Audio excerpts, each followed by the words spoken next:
Hi, so let's jump on in. We got a nice subject line today with plenty of information to share and to give. So good evening. This is Lauren with Food Truck 101 Book Club Discussion. Welcome. I am Lauren Bell, for those of you who don't know. I'm the co-owner of Double Trouble Philly Cheesesteaks, and I own that business with my twin sister Lori and her husband Keith. And then tonight, of course, and every Monday night, joining us on Food Truck Training is Mr. Bill Moore. He is not only the creator of this Facebook training group, which today has 21,000 members. Yay! Yes, he is also the author of several books, including the one we're working on tonight, along with Putting the Cart Before the Dog and Taking It to the Street. Bill has run restaurant chains, large restaurant chains, run food trucks, hot dog carts. He's been consulting, writing, and he and Melissa spend countless hours maintaining the professionalism and the integrity of this group. So we thank them. So help me, y'all. Welcome to the platform, Mr. Bill Moore. That's not bad for ad-libbing. I think you did a great job. No notes. I like that one. Thank you guys so much. I appreciate everybody that comes to the meetings and comes and talks to us. I have a great time doing it, and I hope you guys do too. So I guess we'll go ahead and jump right in. Yes. So we're talking. Oh, I'm sorry. Go ahead, Bill. Go ahead. You go first. Okay. Ladies. Okay. So the topic tonight is let's talk assets. And so we've been talking about in this chapter, he really dissects food flow and how your trailers are set up, what equipment you may need or not need, which is very crucial, especially if you're in the beginning stages and you're getting your truck put together. Maybe it's already together, maybe the flow is not quite right. And Bill spent a lot of time in this chapter about your assets and what you need. For example, for us, Bill was very, very instrumental when we first got our truck because of the layout. The builder came up with the idea. Well, he had the idea of the format once we told him what we wanted. But because he didn't know the business like Bill, or because maybe he never worked the business, he was coming from a different standpoint, the trailer wasn't set up in a way that it would flow efficiently for us to serve. So when we met Bill in the beginning stages of that process, before we even picked up our trailer, we were just in the beginning part, and Bill suggested that we change some things around. The builders, of course, didn't take that too lightly. They kind of got upset, called Bill and said, hey, don't be changing stuff. This is what we're doing. But Bill was looking long term. It wasn't just a quick sell for Bill. It was more of, this is how you're going to be working. This is what you're going to be doing. And if you don't do it efficiently, you're going to burn out. Two, it's a lot of extra motion and movement.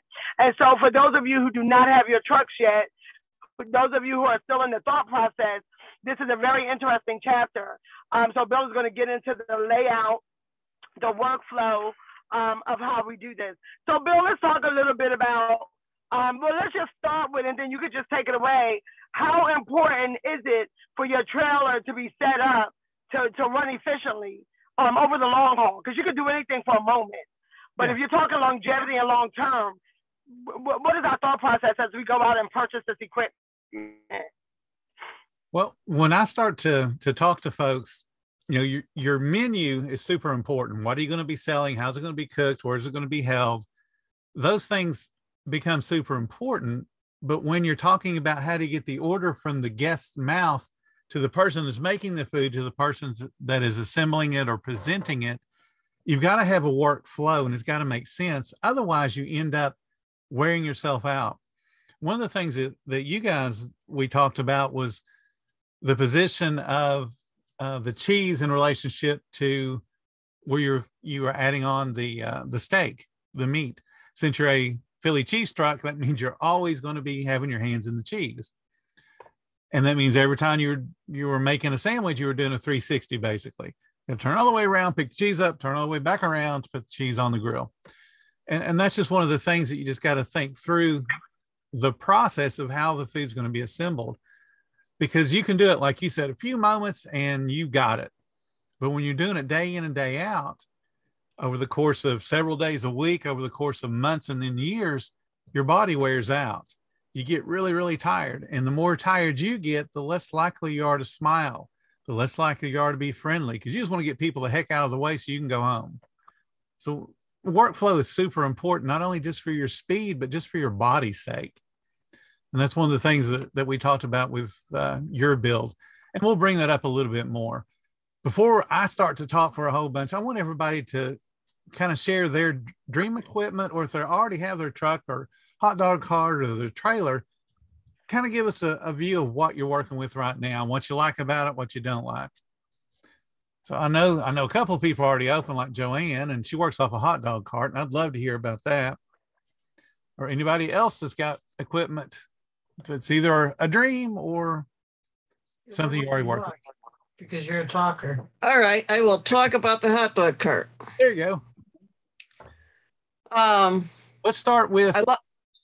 What kind it is. Is it an end serve or a side serve? It's an end serve. Okay. It's on the end where the tow bar is. Right. Okay. So thankfully, it is a tow bar that can be taken off. I have seen some that they can't be taken off, and the steam table is on that end, and I'm like, oh, yeah, you're I miss klutz, so I would be winding up in the hospital with a broken neck if I had that. True. So, but it does have its own little things that cause havoc, which are the wheel fenders. Mm-hmm. And if I wear shorts, yes, I have cuts on my shins from them. Let's see, what else? Where's the hand sink? Oh, the hand sink. Oh, yes, that's lovely too.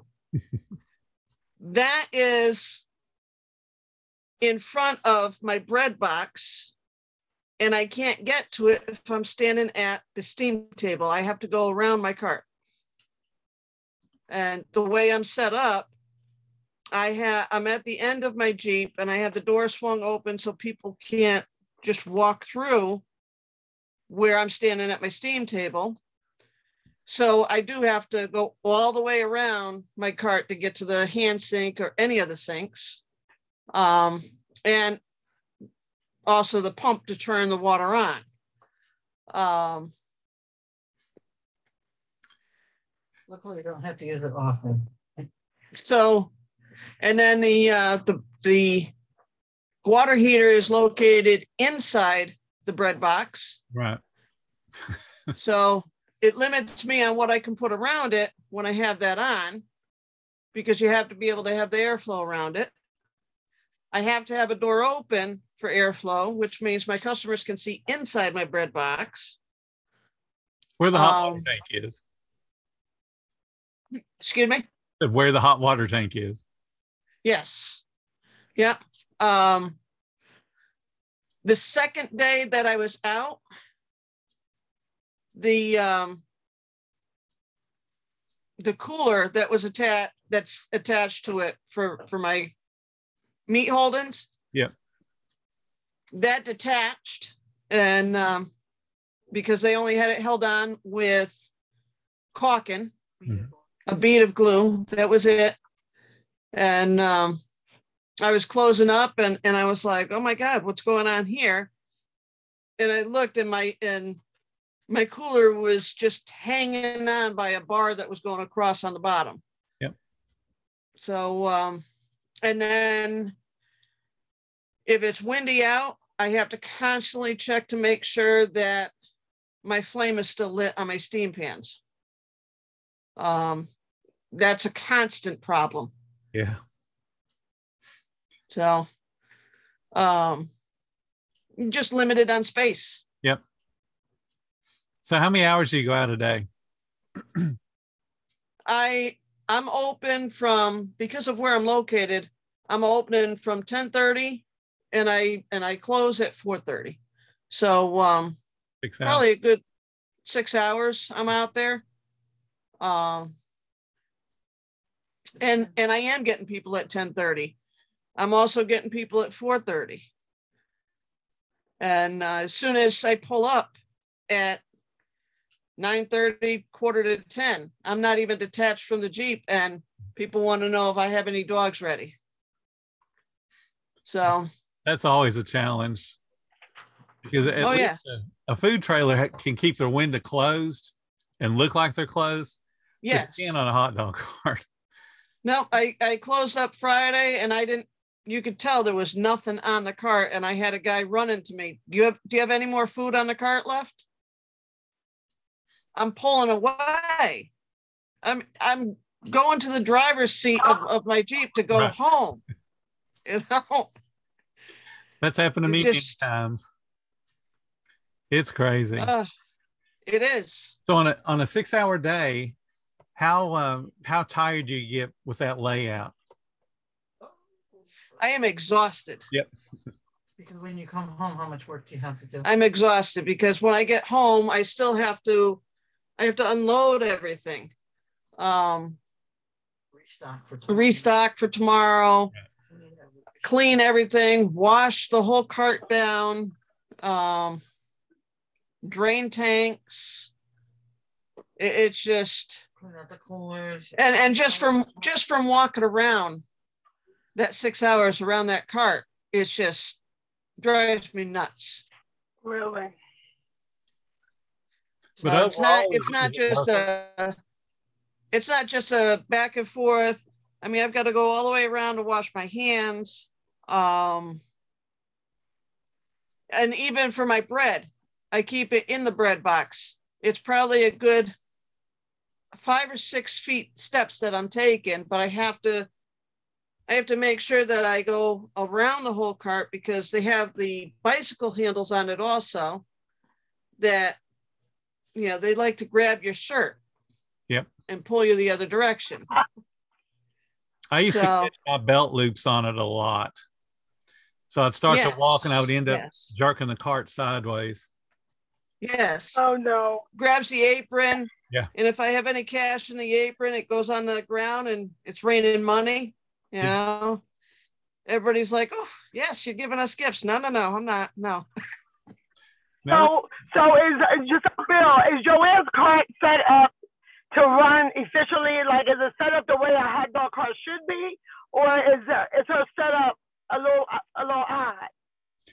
The design, and that happens to be the very first thing that I have listed here, ancient design. That particular design is from the early 1900s. My cart is set up exactly like that. Yeah, back then the carts didn't have to have a hand wash sink. Because you were just selling hot dogs. So there weren't a lot of things that had to go onto the cart. It's basically a box with a flame to keep stuff hot. That was it.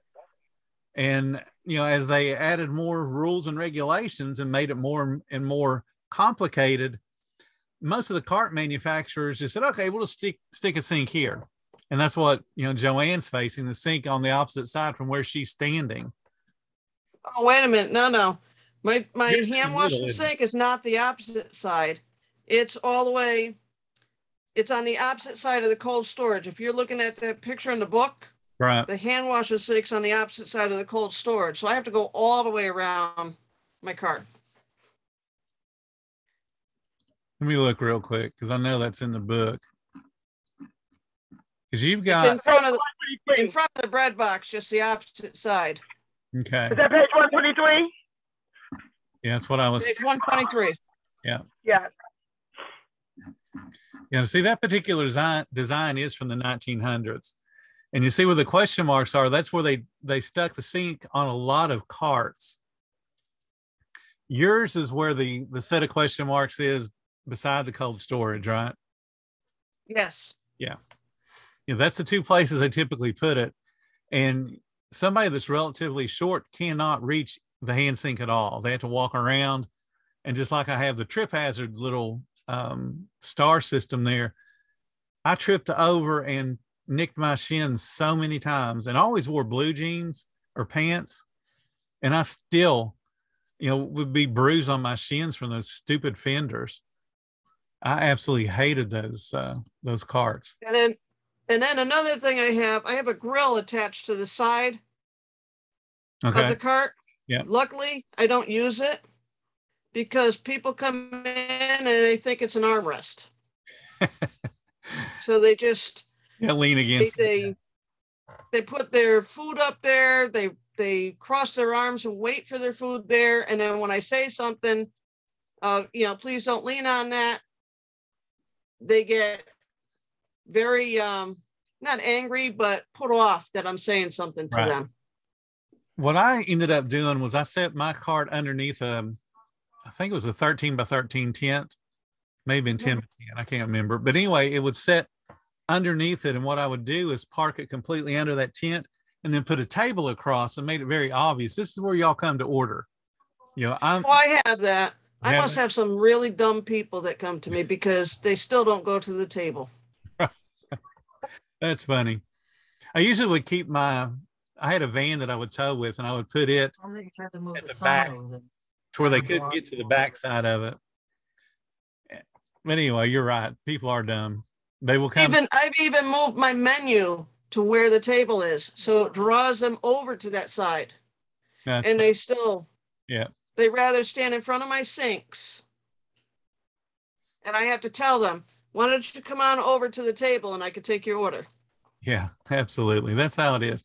Let's go ahead and jump into this. Thank you so much for sharing, Joanne. My wife's telling me to hurry up, so I'm going to hurry up. The ancient design, like Joanne just shared, is what a lot of manufacturers do.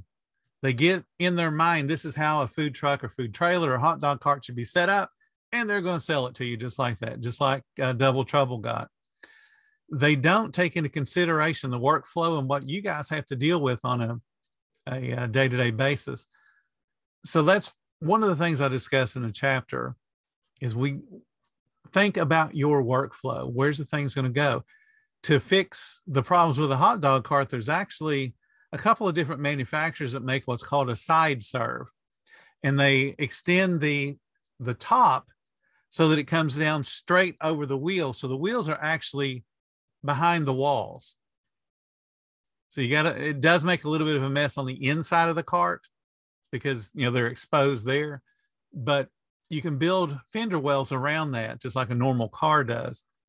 And there's no more getting your legs caught on the fender guards or the fenders that stick out. And then they put the sink either to the left or to the right of where you're working. So it's right there where you need it. So you're not having to take, 4 or 5 steps to wash your hands. So they have done things to modernize it. It's just that all manufacturers still fall into the easy way. And there's a couple, and I've talked about one that is building the cart like you're talking about. It's not modern. They don't care because they just want to sell it as a cart and say, here, you deal with it. Somebody's going to work long hours like Joanne is going to feel the burn on that, so to speak. The same thing with the trailers. The particular trailer that Lauren was referring to. Now, remember, I'm not looking at the schematic. I'm just talking to them on the phone. And they said, we've got 6 feet worth of grill. Okay, so having 6 feet worth of grill means you got to have a whole bunch of other things going on to merit having that much grill space, because that's a lot of grill space.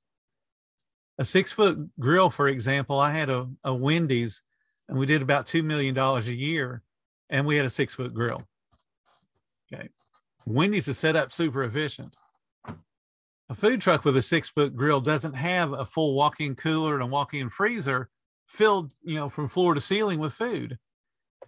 So a food truck with a 6-foot grill needs lots of storage space for food. They didn't have it. So it was one of the comments I made.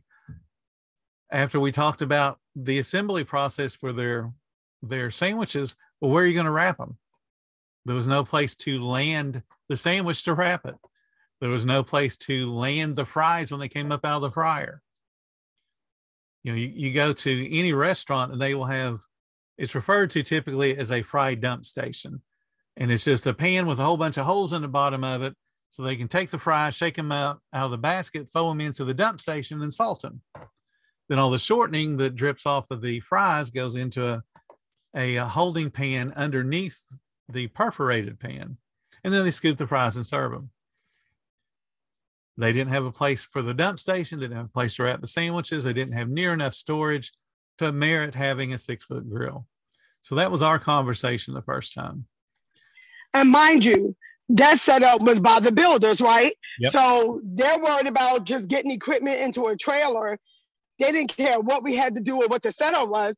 And when we brought that to their attention, instead of them embracing that as, wow, we just learned something, they wanted to be nasty about it. He's there? Okay. Tell him to come. So I'm sorry, y'all. So yeah, so that was the problem that we had. You know, I wasn't even concerned with so much that maybe you didn't know, but then when you found out, you wasn't willing to embrace it so that we could run our truck efficiently. And if you want to sell me something and you want me to keep it and be prosperous, then make sure that I could work efficiently. If you don't know, that's why Bill was on board in the first place. But then when he made the suggestions, it went the other direction. So that was true. Bill kept saying, well, where are you going to dump your fries? And we was like, well, first of all, we didn't even think of that. Like, how much thought did we put into dumping fries? We just want a food truck. We just trying to get out and make some cheesesteaks. So Bill was able to put all that together and make it so that we could run efficiently. The other day on the trailer, you know, when we go to put our tickets up, we have a direction. And it's so funny because one of our employees always likes to put things in the back. And it's like, no, put it here, goes, you know, so that things run efficiently. And people don't think that because you're thinking sometimes, let's just get through this moment. But if you have systems, you put systems in place so that you can run efficiently. It's not just about making a quick $1,000, but how do I make that again? And then how do I make that again? And then how do I double that sale? And if you don't have a system, you'll be stuck at always that same $500 or that $5,000 because you won't know how to function for improvement or for better profits. So yeah, so that was a big deal. So y'all think about this when you're buying trailers, if you haven't already, that some people's more concerned with just making the money, getting it into your hands, and then making you legally obligated for the purchase. Yep. So think about that. Think about that.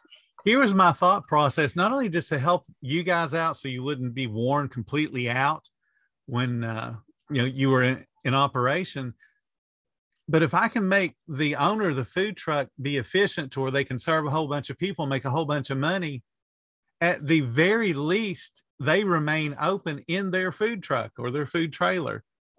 But if they're not happy with the workload or they're not happy with the sales because it's a dumb setup and they can't get fast enough to serve their guests, what are they going to do? They're going to sell that food truck or food trailer. Now that same builder who was being a little stubborn about, hey, we designed it, we know what we're talking about, now has the competition of their own product on the market as a used product. Why would you not want to learn and get better at your craft so that you don't have to compete with your own products? And it just makes no sense to me. But anyway, let's move on to following through with the equipment. Besides getting your design and figuring out how your workflow is going to go, I talk about creating max profits with and speed with line pacing. What line pacing is, and we've talked about this on a couple of other of the book clubs, line pacing is when you have a mechanism in place to slow down your order taking process so you're not snowing over the kitchen. You know, the cashier should take an order and they should be able to take an order about every minute. So that means that a cashier's potential every hour is to take 60 orders. There's not a whole lot of food trucks or food trailers that can keep up with that pace. The tendency for inexperienced people is to tell the cashier to keep taking it till there's nobody else in line. But the problem is you're now holding the guest's money hostage. They paid you and their internal clock is ticking. They want their food and they want it now. So if you go and do a line pacing system, what that means is you set up a mechanism where you're taking 3 orders or 4 orders or even 10 orders. But once that 10th one gets placed, you stop taking orders. And you let the next person in line know, hey, we got to get the kitchen caught up. Give me 2 minutes and I'll be right back. And then you keep your word. 2 minutes later, you're right back taking the orders. The idea is that within those couple of minutes that the cashier is no longer taking orders, they're helping get the food out. So as long as people see food coming off the trailer, they don't mind because they know it's getting closer and closer to their own food coming off the trailer. But you've got to be thinking about those particular things as well. The next section I talk about, is this a piece of equipment or is it a business? Every person that goes to buy a food truck or food trailer has in their mind that they just bought a business. And I can guarantee you right now, you didn't buy a business. All you bought was a piece of equipment. It's an asset. There is nobody in the world that could come and buy Double Trouble's trailer and have the exact same business that Double Trouble does because of Lori and Lauren and their personality. The business is you in the example that you set and your overall guest service. So all you've done when you bought that trailer or the hot dog cart or the food truck is you bought an asset. So don't think you bought a piece of or don't think you bought a business, because you haven't. It bothers me so much when I see people say, come buy this business. It's a great business. No, it's a trailer. It's a piece of equipment. Equipment depreciates. Right now, you're not seeing depreciation, but I guarantee you that in the next couple of years, all these food trucks and food trailers that are being bought for, $75,000, $100,000 will not be worth anywhere near that. Because the flip side of inflation is there has to be a pullback. There has to be a recession. There has to be a deflation. It happened in the 1930s and it's going to happen again.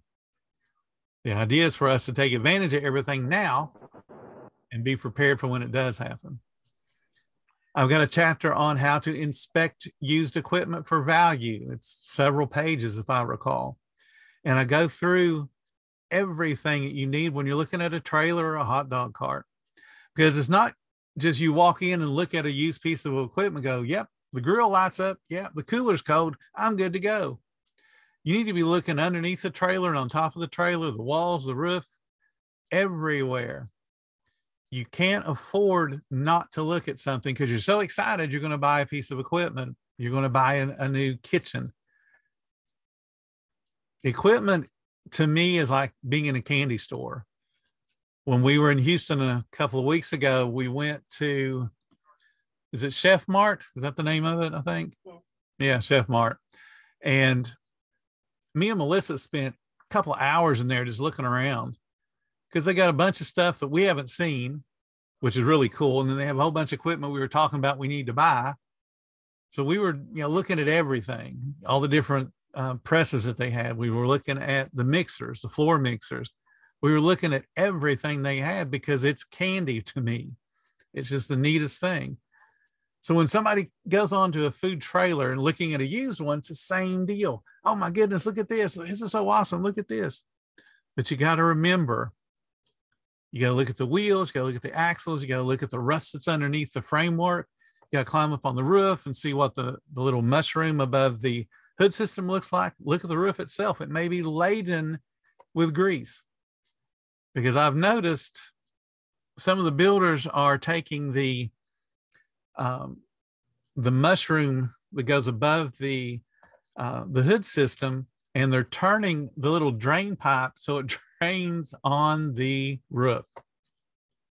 It should drain off of the roof, and it should have a little catch pan there, and that should be something you're emptying out.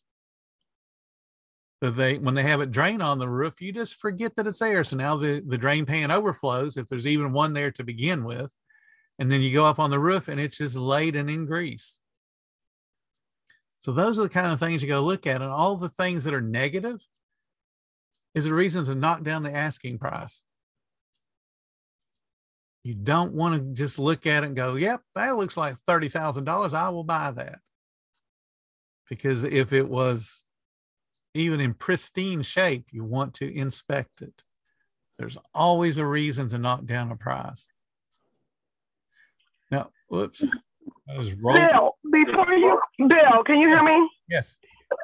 before you go on, I really want a couple of people had questions about the line pacing, Okay. and what I some of the key points that I want to make sure that they understand from line pacing is this is when we use that term and we say that bigger menus don't always equal bigger profits. Yep. Because with it being hard to find help and good help or quality help, you really got to remember how you function and how your food from the order till it goes out makes all the difference in the world. It makes all the difference in the world. For example, if I give you if you order a sandwich and I'm doing sandwiches, so let's say I cook some meat, I cook enough meat to have my sandwiches ready. Well, line pacing for me say I could take 2 or 3 orders because I could probably put 5 or 6 classics on my grill and just line them with different things and I can keep it moving. Yep. I've had instances where I was by myself,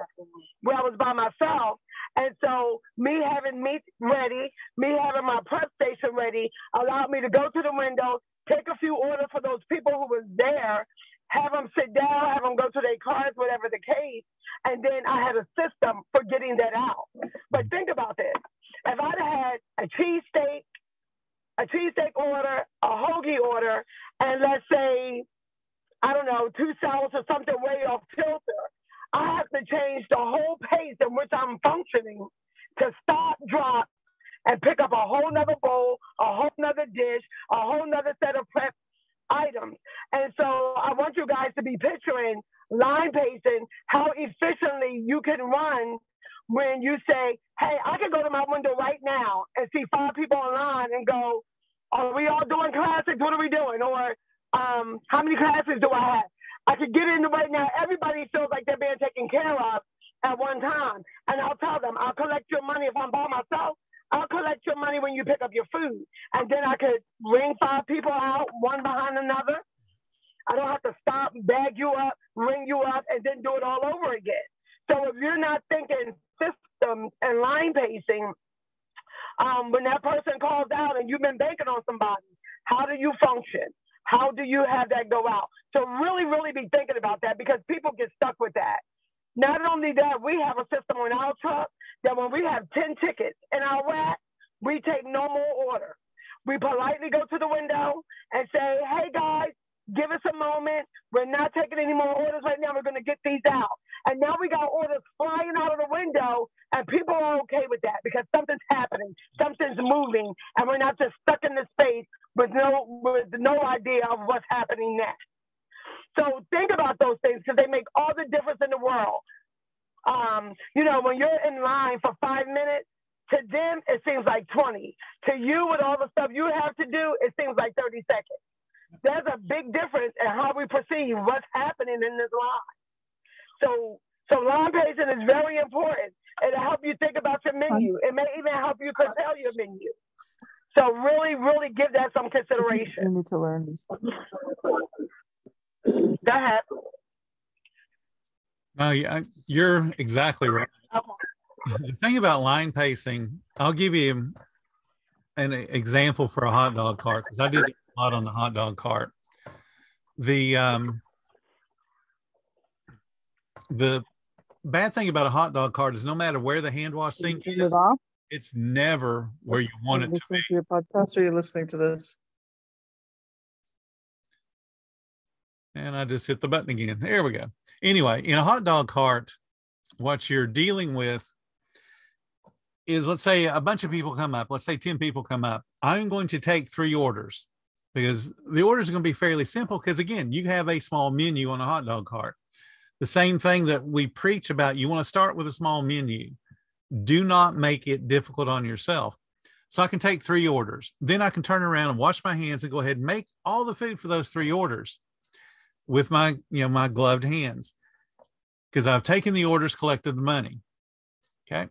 Now I make all that food, send those 3 orders out with those same gloved hands on. I'm going to take the next 3 orders and depend upon my memory. So I'm going ahead and make those next 3 orders. Then I'll take the gloves off and ring those guys up. So I'm effectively doing 6 orders off of 1 set of gloves. just with a little break in between. I'm doing 3 at a time. Take 3, collect the money, make 3. Then I make that food for the next 3, ring them up. So I end up doing 6 ring ins in a row once you get that pattern going. It helps to be very beneficial to you to move that line when you, again, break the line up. Hey, I'll be right back with you. And you go make some food, and they don't care as long as you're making food. Now, if you say, hey, I'll be right back with you, and you go outside and smoke a cigarette, they're going to have a problem with that. They will not be happy with you. So line pacing is super important, but it has to make sense to your equipment.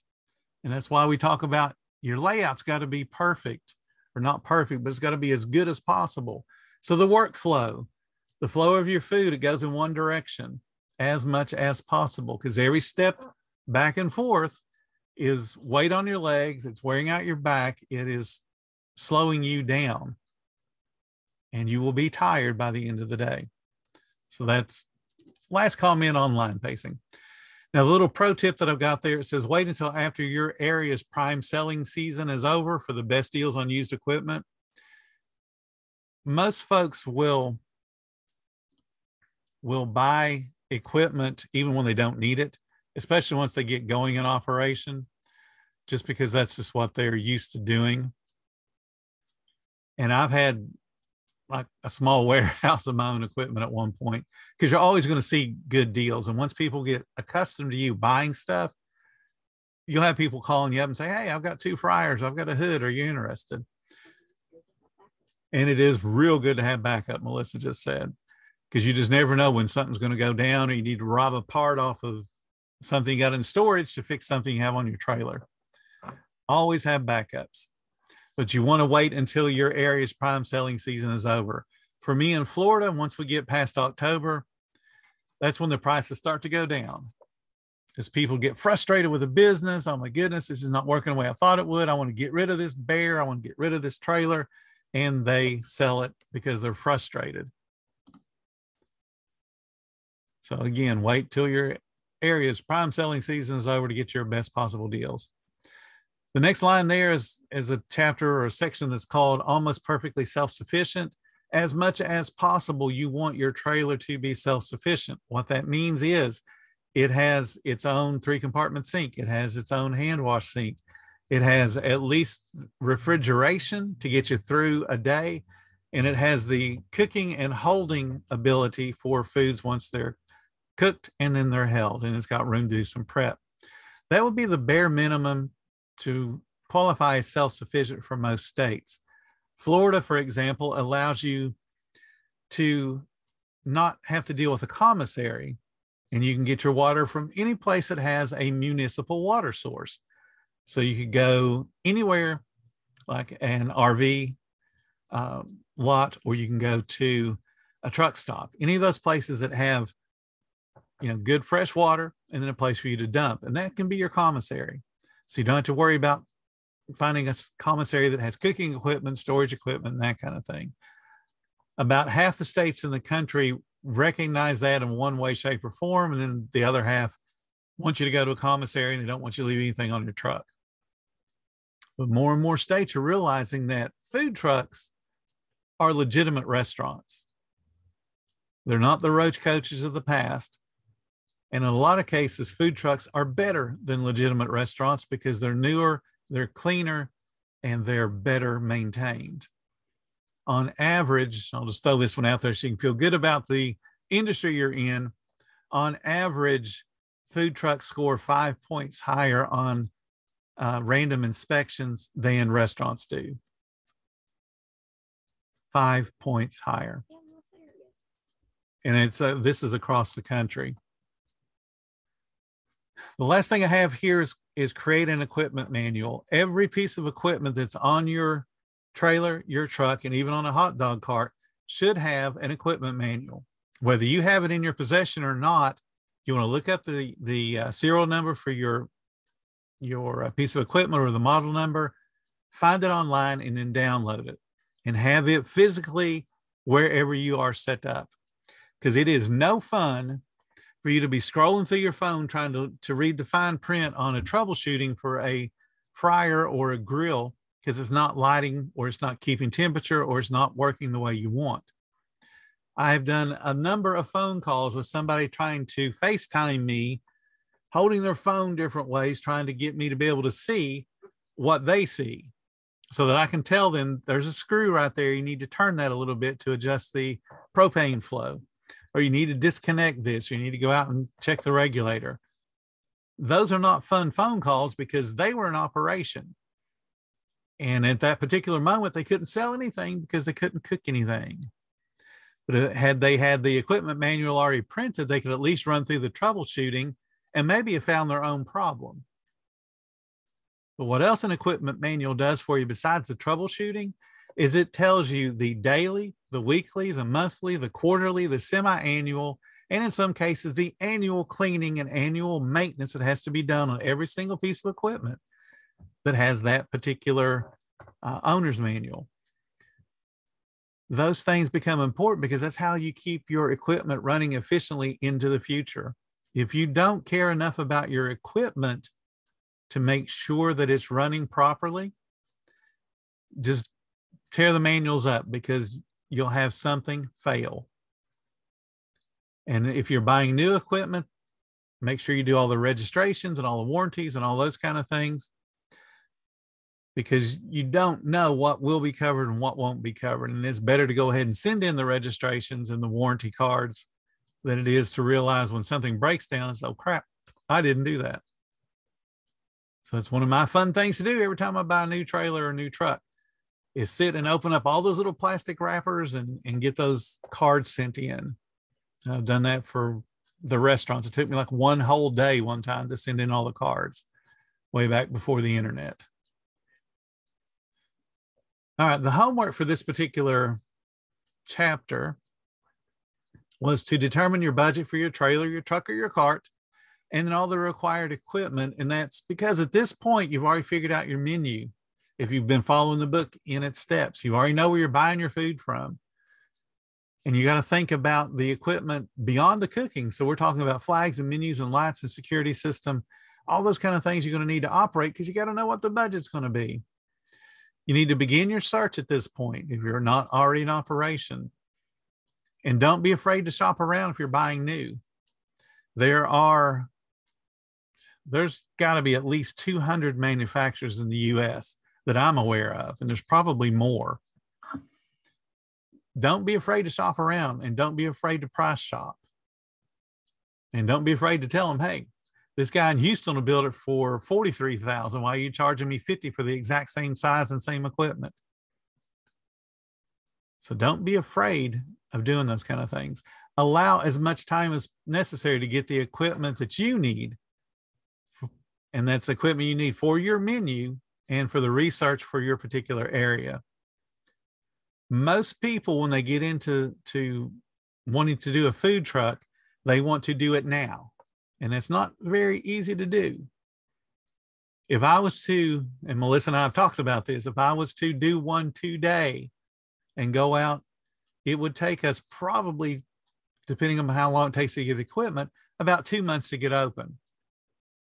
And that's with us knowing what we need to do. And that's us with us having contacts that we need for every step of the way. So somebody that is just starting out trying to learn this, it's going to take time. Be patient so that way you get the right equipment. You get the design that you need. You can find the suppliers for your menu. You can make sure that all of your equipment meets whatever your local codes are. Create your equipment manual. I'm going to stress this one again. It's the very first piece of equipment that you buy. Put it in a 3-ring binder and have it available on the truck, on the trailer. I used to keep mine for my hot dog carts inside my tow vehicle.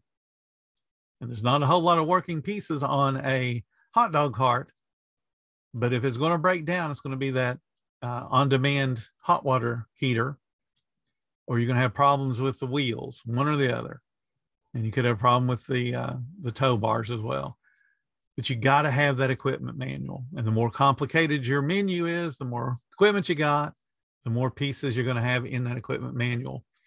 When you have that equipment manual, make sure you're setting up a cleaning schedule and a maintenance schedule. Don't let yourself down by not maintaining your equipment. You're spending thousands and tens of thousands of dollars on equipment. It should last you a good long while. And it only will last if you take care of it. All right, we are exactly 7:45. We'll do questions and answers here in just a second. The next week, I see a chat. Next week, we'll be talking about marketing in the streets. And that's another fun chapter because I got 50 different strategies and ideas to help you guys get started, to give you some inspiration and amazing. There's a bunch of good stuff there. And please leave a review on Amazon if you bought the book, because even reviews help move me up in the rankings as far as what position we are on the top 10 charts or top 100 charts.